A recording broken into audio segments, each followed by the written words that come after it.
Listo. Esquina Ideas Podcast, episodio 1, toma 1.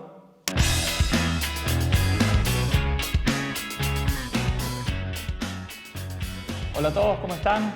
Estamos en el primer episodio de Esquina Ideas Podcast. Mi nombre es Gabriel Santana, me pueden decir Gabo y me acompaña. Yo soy Andrés Choleter y me dicen Chola, Andrés Chola. Bueno, hoy tenemos este primer episodio donde vamos a hablar de las claves del 28 de julio, pero antes de ir a ese tema me gustaría un poco conversar sobre qué es Esquina Ideas y cómo nace esta idea de tener ahora un podcast.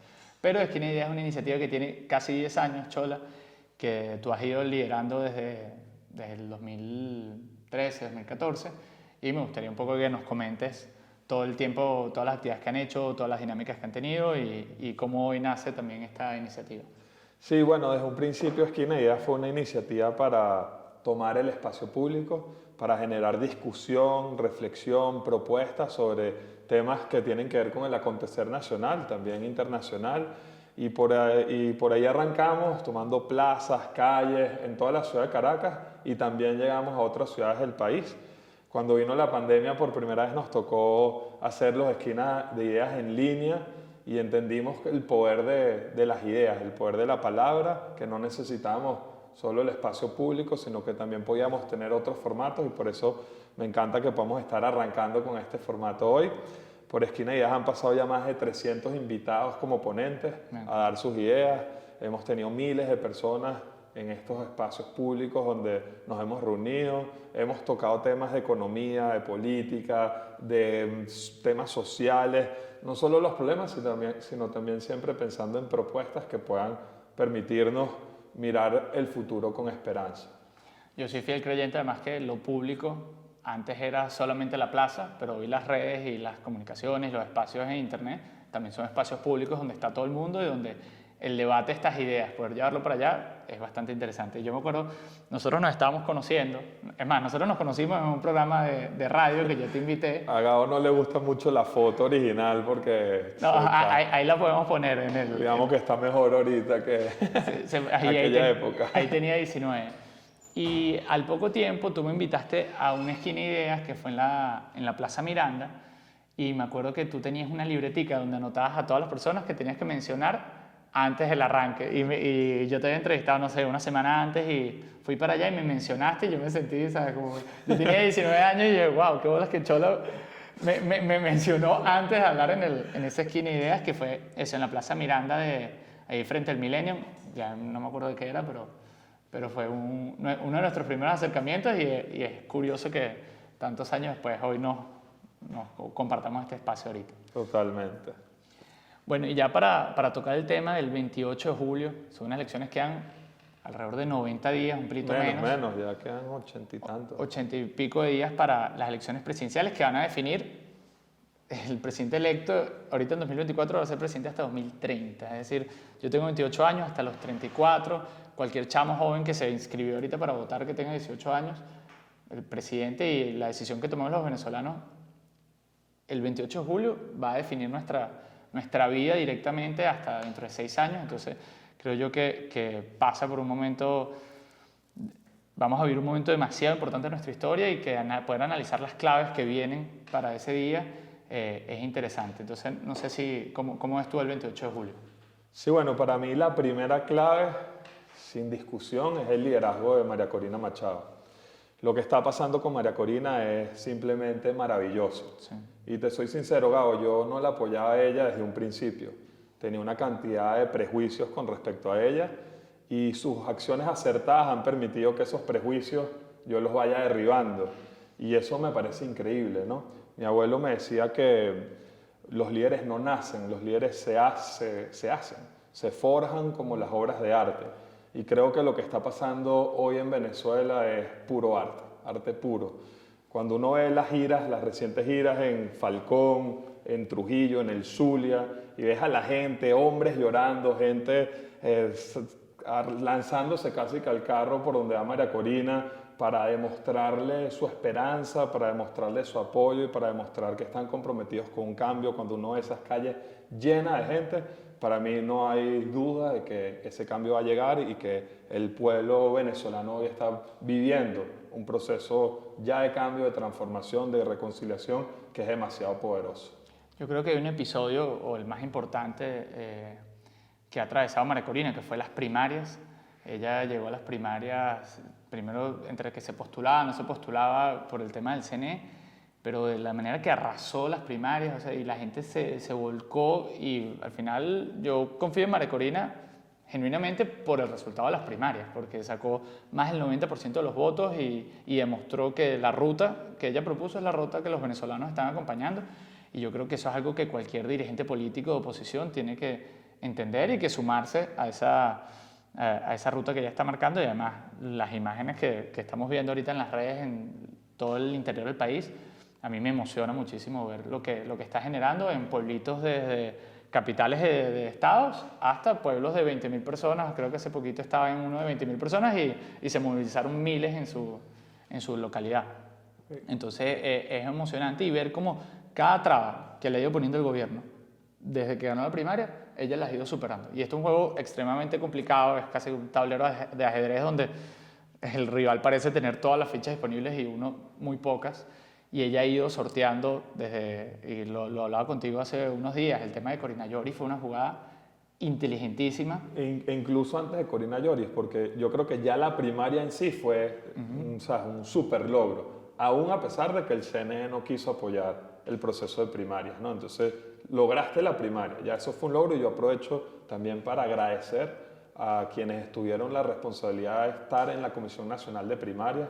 Yo creo que el país le debe mucho a cada uno de esos venezolanos que con hidalguía estuvo ahí a pesar de las amenazas, a pesar de la precariedad, de las presiones, estuvieron ahí y se logró ese gran primer paso que nos ha llevado bueno, yo siento que es como un efecto bola de nieve que va creciendo, creciendo, y a medida que pasan los días, la esperanza de la gente crece, el apoyo de la gente crece, se van derribando, como decía hace un rato, los prejuicios, las barreras, personas que antes tenían otras preferencias, ahora se dan cuenta que por aquí está el camino por el que podemos lograr el cambio para Venezuela, y bueno, eso es algo que a mí me emociona muchísimo. Mira, y uno piensa en enero del 2023, el desánimo de la gente, la poca voluntad de la gente de participar, de involucrarse. Yo creo que ya la gente está un poco resignada de que la situación que estamos viendo hoy es permanente y que no hay manera de salir del gobierno.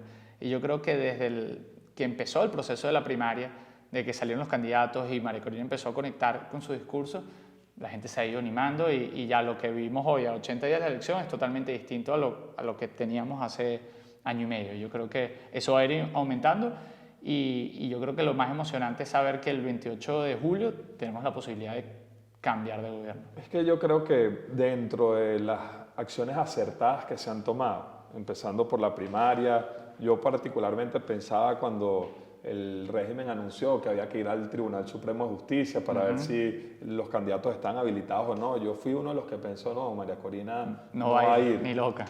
Y se apareció. Y para mí fue eso muy sorprendente, porque yo creo que hay que tener mucha flexibilidad en este momento para no solamente lograr el cambio político, sino que la transición que el país necesita también amerita de acciones más pragmáticas que permitan, bueno, entendernos entre todos. Entonces ella hizo eso. Después la gente pensaba que no iba a apoyar a nadie, porque su inhabilitación iba a ser una barrera que el régimen nos iba a poner para no poderla sortear. Y su inhabilitación no se convirtió en un obstáculo. Bueno, sí lo fue, pero es decir, esa inhabilitación lo que hizo fue una de las mejores jugadas, que fue sacar el nombre de Corina Lloris a la calle, y a mí me pareció que esa jugada fue no solamente una jugada maestra, sino que esa jugada demostró que hoy Maduro le tiene miedo a medirse con cualquier persona, porque Corina Lloris es una profesora académica, ya con una edad avanzada, y a pesar de que el país no la conoce, Maduro tuvo miedo de medirse contra ella. Como me decía una persona hace un rato, hace unos días, bueno, es que por quien diga María Corina, pone al gato, yo voto por el gato. Y hoy en día ese deseo de cambio es tan evidente, que la gente tiene un rechazo tan grande hacia Nicolás Maduro, que Maduro lo dejó en evidencia, porque Corina Lloris no tenía ninguna razón para estar inhabilitada, nunca había ejercido un cargo en el sector público. Y muy interesante después, entonces, no deja que se inscriba Corina Lloris ya sin ninguna explicación, porque digamos la inhabilitación de María Corina, en la lógica del chavismo, ellos ya la habían inhabilitado, pero Corina Lloris no tenía sentido, Y ahorita la jugada con Edmundo González, que hoy es el candidato a la unidad, también es emocionante. Yo creo que ver las imágenes de María Corina levantando en sus actos el pendón con la cara de Edmundo, para mí es de altura política. Es algo que yo tenía mucho tiempo que no veía en la política venezolana y que me veo representado en María Corina, es decir, como siento que la altura política que merece este momento la tiene María Corina y lo está demostrando todos los días. Y yo creo que hoy esa es la segunda clave. Es decir, tenemos la primera clave, el liderazgo de María Corina Machado, y la segunda clave, tener un candidato viable que ya fue aprobado por el CNE y que cuenta con el apoyo de todos los partidos, no solamente de la plataforma unitaria, sino una cantidad de partidos políticos que no son parte de la plataforma unitaria, que también le han estado dando el apoyo, y más allá de los partidos políticos, porque creo que esto ya es un fenómeno social donde hay toda una sociedad, más del 80% de la población, que quiere ese cambio y que sabe que creer en el liderazgo de María Corina Machado es votar el 28 de julio por Edmundo González Urrutia en la tarjeta de la unidad.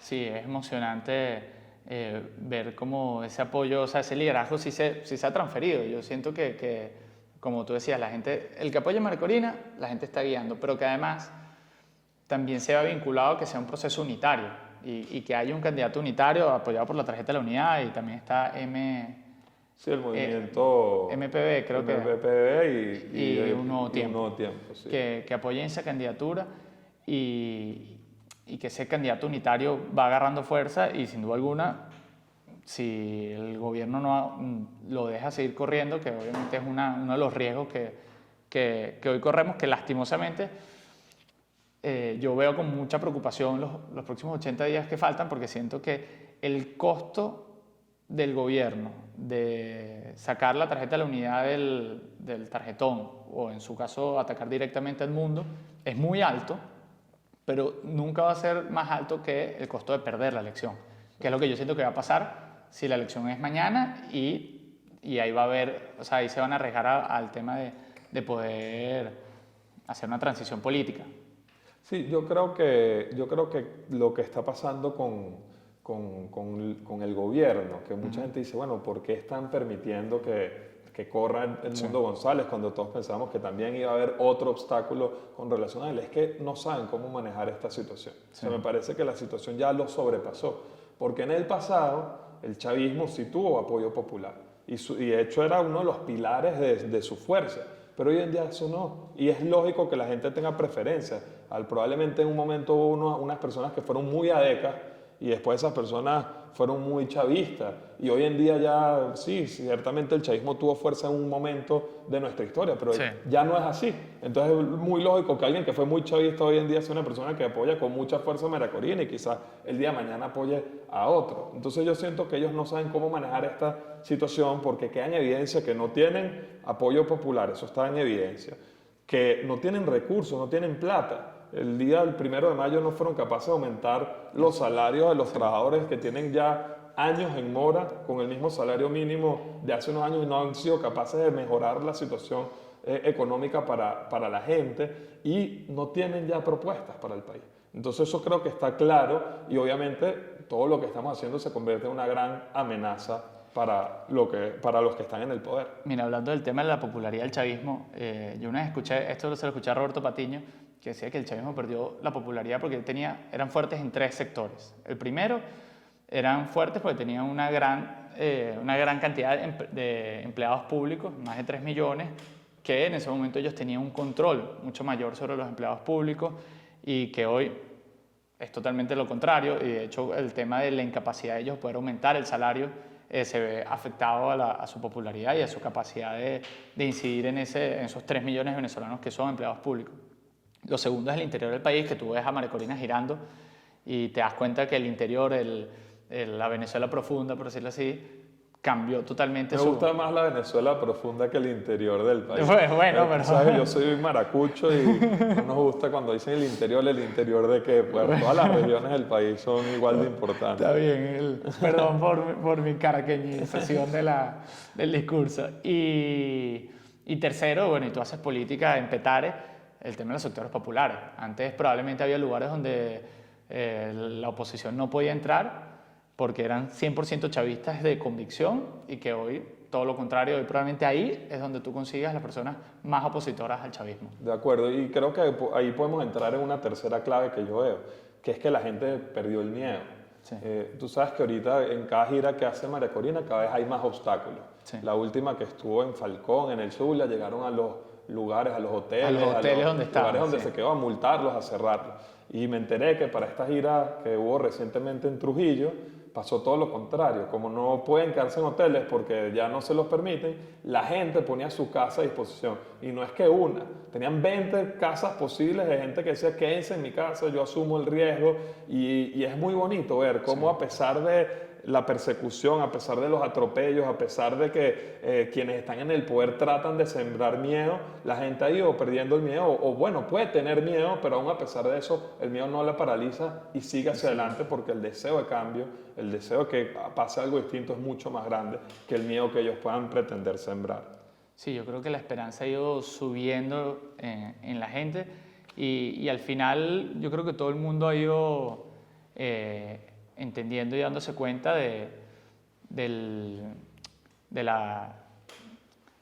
lo que puede representar el cambio político, porque la verdad es que si algo había logrado el gobierno en los últimos meses y probablemente años es que nosotros pensáramos que ya lo que teníamos era definitivo y reanimar esa esperanza que existió probablemente en 2012 con Capriles, en el 2015 con la victoria de la Asamblea Nacional, en 2019 con Guaidó. Es decir, yo creo que esa esperanza que siempre estaba latente en los venezolanos estuvo oculta durante varios años, estuvo de cierta manera desanimada y estuvo por debajo de... La gente se empezó a ocupar y a pensar en otras cosas, pero al final lo que está claro es que más del 80% de los venezolanos quiere un cambio y hoy lo vemos representado en María Corina, en la unidad, y lo vemos a través del voto el 28 de julio. Sí, yo quiero entrar con ese tema en una cuarta clave que también veo, que es que no podemos sentirnos, sabemos que vamos a ganar, sabemos que somos mayoría, pero no podemos tener una actitud triunfalista. No, nada que y ver. hay que hacer el trabajo para que esa mayoría que hoy quiere un cambio se pueda plasmar el día de las elecciones, y ese es el trabajo electoral. Sí. Entonces tú hiciste unos videos muy buenos hablando de las personas que querían ser testigos, que pueden ayudar. Creo que eso hace falta para que el 28 de julio podamos materializar esto. Mira, yo lo hablaba con Juan Pablo Guanipa hace poco, me comentaba que en la elección del 2017 en el Zulia, él le iba ganando por 30 puntos al chavismo en esa elección. En la encuesta. En la encuesta, y terminó ganando por 2, porque ellos tienen sus estrategias para irnos rebanando votos. Entonces, aunque pareciera que el candidato de la unidad va a tener una amplia ventaja sobre el chavismo, ellos tienen distintas estrategias para rebanar votos. No solo las personas, por ejemplo, ahorita que estuvo abierto la inscripción del registro electoral, la cantidad de personas que inscribió el chavismo, las movilizaciones de centros el día de la elección, el cambio de centros ahorita, también que le están cambiando los nombres a algunos centros de votación y eso lo que hace es generar más confusión. Y bueno, podemos hablar ahorita que hace poco salió el tarjetón electoral del CNE, donde tú ves todo marcado por Maduro, la mayoría de partidos, donde 10 partidos, y a mí me dio mucha rabia ver a Primero Justicia, por ejemplo, con la cara de José Brito, y también es lo mismo que siente Voluntad Popular cuando ve a Ceballos o Acción Democrática o COPEI. Claro, que hay que explicar que no es que Primero Justicia está apoyando o Voluntad Popular está apoyando, sino que es el gobierno que quitó esas tarjetas para confundir a la gente que piense que esos partidos apoyan a esas personas. Exactamente, y al final ahí unos votos se van a ir. Es decir, va a haber una persona que es militante de Primero Justicia, capaz en Apure o aquí mismo en Caracas, y te puedes confundir porque ves la tarjeta de Primero Justicia, capaz no estés muy enterado y puede haber un error. Y ya ha pasado. Yo hablaba con un amigo, con Jesús Armas, que me decía que cuando él fue candidato a concejal en Libertador, un pana de él le dijo, ya voté por ti. Y él dice, sí, ¿en qué tarjeta votaste? Bueno, en la de Voluntad Popular, porque he visto que siempre te apoya. No, esa tarjeta no es real, es decir, son esas trampas que ya le han funcionado, le funcionaron en el 2021 y que obviamente ahora hay más. Cuando uno ve el tarjetón, ves a Maduro, que además es una cosa que es impresionante, todas las ventajas que agarran para tomar partida de la situación. La cara de Maduro así gigante, radiante, las otras caras las ponen opacas, más pequeñas, sí. Para que no llamen la atención, pero ves todas las caras y al final yo veía en las redes un tarjetón que era prácticamente todas las caras, era la cara de Maduro, menos las caras donde está Edmundo González Urrutia, porque es la realidad. Si te equivocas votando por una de esas alternativas distintas a Edmundo o a Maduro, al final están ahí es para quitarle votos a Edmundo, para que la gente se confunda y no vote por Edmundo, porque es la única manera que tiene hoy Nicolás Maduro de intentar al menos dar un resultado cercano. Mire, y aquí no hay duda, cuando tengas el tarjetón electoral enfrente, en el centro está la tarjeta de la unidad, la de la manito, la de toda la vida, por Edmundo González. Ahí no hay duda, y yo no quiero confundir a la gente porque está apoyado también por otras tarjetas, pero yo creo que lo lógico es hacer todos el llamado a la tarjeta de la unidad. Y a mí hay otros candidatos que de verdad que no sé a qué están jugando, por ejemplo, Carri, que además tiene el apoyo de Fuerza Vecinal, que para mí era un partido que en principio era de oposición, pero que hoy con este apoyo, ellos estuvieron ahí más o menos con las primarias, después apoyaron a Rosales, pero que hoy estén apoyando a Carri, para mí, yo no sé en qué agenda está Gustavo Duque, en qué agenda está David Uzcategui, pero lo que sí sé es que hay muchos militantes de ese partido que probablemente no estén de acuerdo con la decisión que está tomando de no apoyar la unidad y de todo lo contrario, dividirla y afectarla. Bueno, eso fue vergonzoso, ¿no? Yo veía en las noticias que justo cuando tomaron esa decisión, más de 15 alcaldes que formaban parte de ese partido político abandonaron el partido porque, bueno, obviamente no apoyar a Edmundo en un momento en el que todo el mundo está con Edmundo es bastante sospechoso. Y donde tú dices que la gente pierde el miedo, donde la gente cuando recibe a María Corina le presta a su casa, como un partido político en el momento donde hay que definirse y saber si estás con Edmundo o no, si estás con la alternativa de cambio o no, que Fuerza Vecinal haya tomado esa decisión, me parece lamentable porque además uno conoce muchísima gente que milita en ese partido. Gente valiosa, tengo todavía grandes amigos en ese partido que ojalá rectifique también y que no acaten esa decisión del partido porque sí, bueno, es una decisión que al final al único que beneficia es a Maduro. A Maduro. Y yo creo, Gabo, y quizás con esto también podemos ir cerrando este episodio, yo creo que un espacio como este que estamos empezando tú y yo, y todos los espacios que hay para vencer el bloqueo que existe, la censura que hay en el país, no hay medios de comunicación libres, son necesarios porque la gente hoy no se entera de lo que ocurre. Y con esto yo quiero aprovechar para mandarle un mensaje a todos. Todos podemos hacer algo hoy en día, no solamente ir a votar el 28 de julio, ser testigos, tratar de revisarnos en la página del CNE para ver si somos miembros de mesa y acudir a ese día como miembros de mesa, comentarle a los vecinos. A veces damos por sentados que ya todo el mundo sabe lo que está pasando y a veces la gente está muy confundida y creo que hay que enseñar a las personas a votar, revisar el tarjetón con tiempo, tratar de contagiar de información a todos los que estén a nuestro alrededor porque esa es la única manera que tenemos de garantizar el cambio. O sea, no es suficiente con la voluntad que uno tenga, hay que ir más allá y esa voluntad irradiarla en nuestro trabajo, en el lugar donde vivimos, en nuestra comunidad, en nuestra familia, por todos lados donde estemos, ya que en muy pocos días y estamos unos días de campaña y esta campaña literalmente es la lucha de David contra Goliat, es decir, nosotros sin recursos, con todos los obstáculos frente a todas las adversidades, aún a pesar de eso, la gente se entera. Lo de Corina Lloris no salió en ningún lugar de la televisión pública y aún a pesar de eso, en cualquier rincón del país que uno estuviera, la gente se enteraba. Lo de Edmundo González fue igual. Mira, Venevisión, que fue el primer canal que hizo una entrevista a Edmundo González, sus vistas en YouTube no pasaban de 2.000, en cualquier programa que hacían, de 2.000 personas que veían eso. La entrevista de Edmundo en menos de 24 horas, ya más de 100.000 personas la habían visto. Es un fenómeno que está ocurriendo y todos podemos ayudar a que este fenómeno siga creciendo y que el 28 de julio no solamente ganemos, sino que ganemos por paliza. Así es. Bueno, y creo que ya nos toca cerrar y concluir este primer capítulo de Esquina Ideas Podcast. Bueno, los invitamos a todos a seguir el canal de YouTube de Esquina Ideas. Probablemente también lo estaremos publicando tanto en el Instagram como en el TikTok de nosotros como en el del programa.